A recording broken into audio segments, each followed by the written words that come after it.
Remember Joshua and the Promised Land? I try not to. It's a 2003 animated movie that actually did release. You can buy it on DVD for like hundreds of dollars, or watch it on YouTube for free, and hundreds of YouTubers made videos on it. Because it's awful. But I'm gonna do it 6 years late, yay! So the movie starts with the greatest studio logo of all time, followed by the most boring opening credits of all time that, despite only lasting about a minute, is borderline unwatchable without Subway Surfers gameplay and Family Guy funny moments. I leveled up on Fortnite this weekend. So this is the Lion Man thing, the myth, the legend, Joshua, from the title of the movie. And he's playing with a sword, I guess. Then his dad comes home and beats his wife. Wholesome Christian movie, guys. I mean, that's what's implied. Like, he walks into the kitchen, argues with his wife, and then growls at her, looking like he's about to punch her. And then the shot cuts to outside the kitchen, so whether intentional or not, it is implied he beats his wife. Oh yeah, I don't think I mentioned it, but this is a wholesome chungus Christian movie, and the story is from the Bible. So Joshua's mum yells at him for no reason, and Joshua just goes upstairs and immediately falls asleep. I guess. Like, instantly, he's not even on the bed properly. Then, this creepy thing just magically shows up in his bedroom and wakes him up by throwing whatever this thing is at him. Joshua has the appropriate response to having this show up when you're sleeping and calmly asks, "Who are you?" Instead of going, Jesus H. Fuck! He's gonna take Joshua on a trip to a place that he can't tell him. So this random guy broke into a child's bedroom to take him to an unknown location without his parents knowing. It seems normal, absolutely nothing suspicious at all. Come on. You trust me, don't you? No the fuck I don't.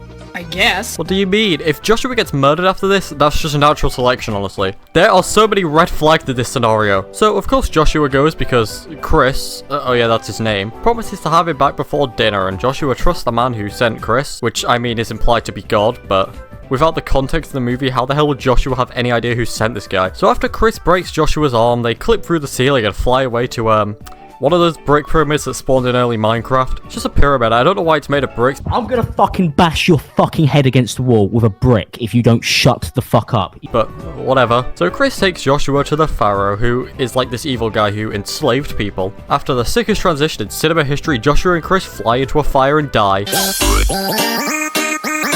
I'm kidding, they live, and get dropped into a battlefield, and I don't exactly know why, but whoever did this scene thought it'd be a good idea to have the background be blurred. Like, not normal background blur where it shows what's in the foreground and stuff, but like everything but Joshy Boy and Chris is blurred up to the max. And it just looks like they're not there, like they're standing in front of a TV. Anyway, it looks weird. Sometimes a no means maybe, I'll grant you that. No, I don't think it does.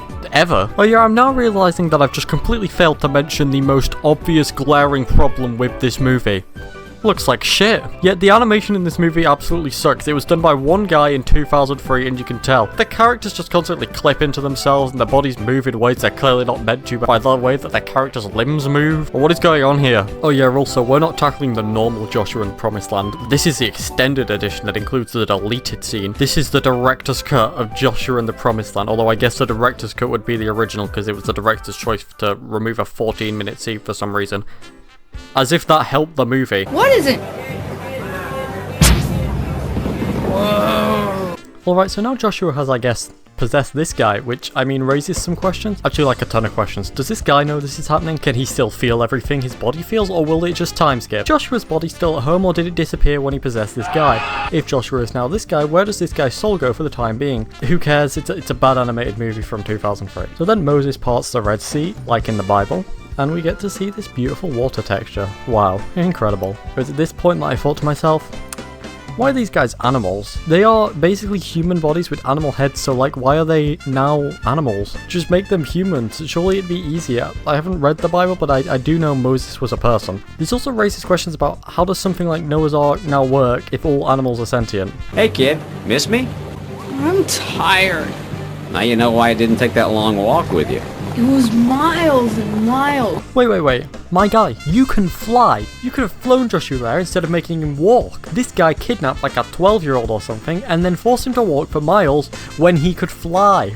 Also, Joshua is just like, I want to go home, and Chris won't let him. Brother, you kidnapped the child and brought him to a war zone. Anyway, then all these people, people things drown. I think they were bad guys because all the people I think are good guys cheer, I think. They don't make noise, but they do this, so I think that was a good thing. Honestly, I have no idea what's going on in this movie. This shit is like Inception. Thank God for this pig thing, whatever it is, for explaining the plot as the film plays. Explains the plot. because otherwise we'd be screwed. Anyway, we've now moved far away into the desert, but no one has any food, so Moses has to go for food. Holy shit, he hitting the damn gritty. Quick reminder that Joshua has been gone for like many days at this point, and Chris said he'd bring him back in time for dinner. Imagine being a kid, and then this guy kidnaps you and throws you in a war zone, makes you walk for miles, and then you have no food or technology or heating or a TV. Is this a guy we're meant to be rooting for? These guys just love to complain.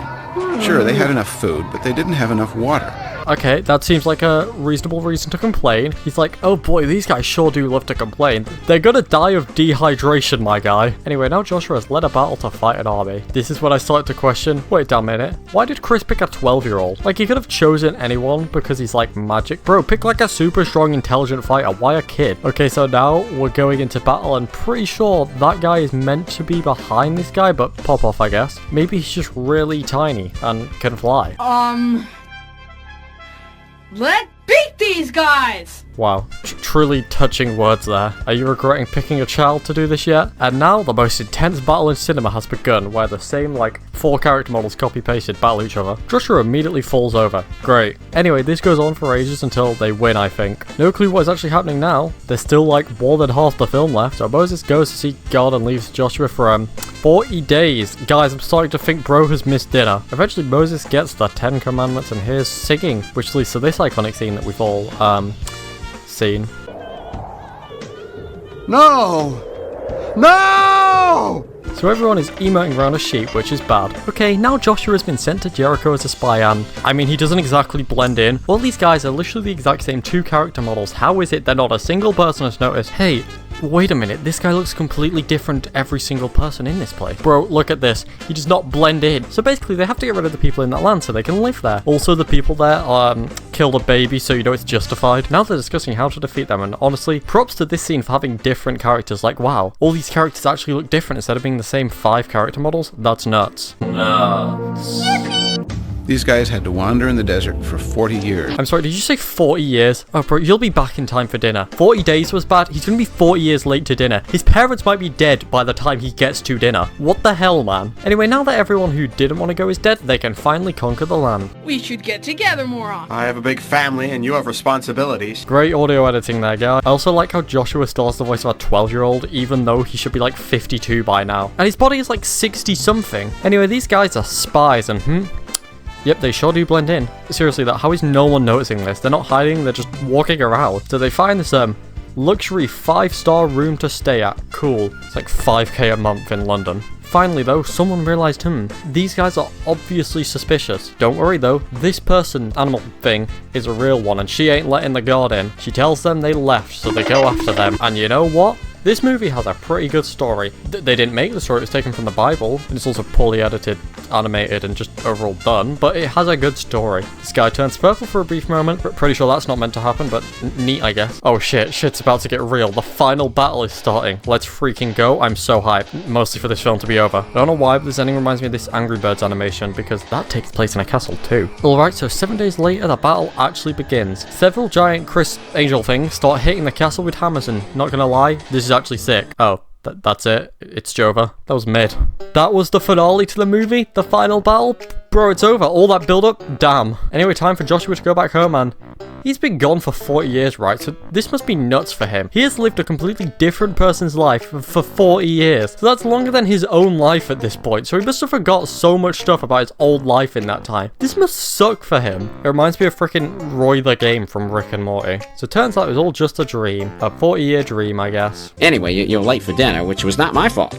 Yes, it fucking is. Whose fault is it if not yours? Oh shit, turns out it wasn't just a 40-year dream, and now a demon shows up in Joshua's house. Thank God. Are we finally gonna get a good finale battle? I mean, it sucks too, to be honest. Finally, Joshua gets to dinner, and since he was like good and stuff, his parents don't want to beat each other anymore. What a wholesome chungus ending. Also, is the house in the void? Anyway, then the credits play and reveal that this movie was translated to Spanish and French. Neat. You know, that reminds me, you can now watch Our Stupid School with Spanish subtitles. Make sure to go check it out. I mean, if you watch this entire video in English, that probably won't actually matter to you. There's English subtitles too, though, and I mean, the video is in English. So go watch my cartoon. I just needed some kind of segue to that little plug. Okay, is it just me, or is this film actually not that bad? Still dog shit, bullshit, but like, there's worse stuff. I mean, it's mostly because of the story, which, you know, they didn't write, but also, I have a theory. Top 10 dark cartoon theories. Number 1. Joshua is in a coma. You see, Joshua falls asleep for 40 years and dreams. You don't sleep that long, so he must be in a coma, right? And this isn't just a nothing theory. At the beginning of the film, we see him watching some kind of battle on TV and playing with a sword, which he does in his coma. We also see pictures from later in the film around his house, which is potentially what his brain has remembered and is now using to form the scenario in his head,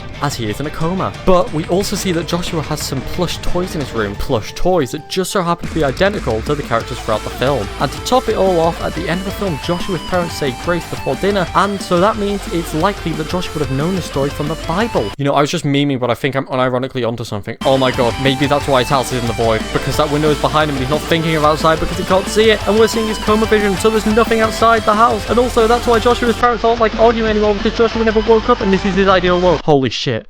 Subscribe if you like this video.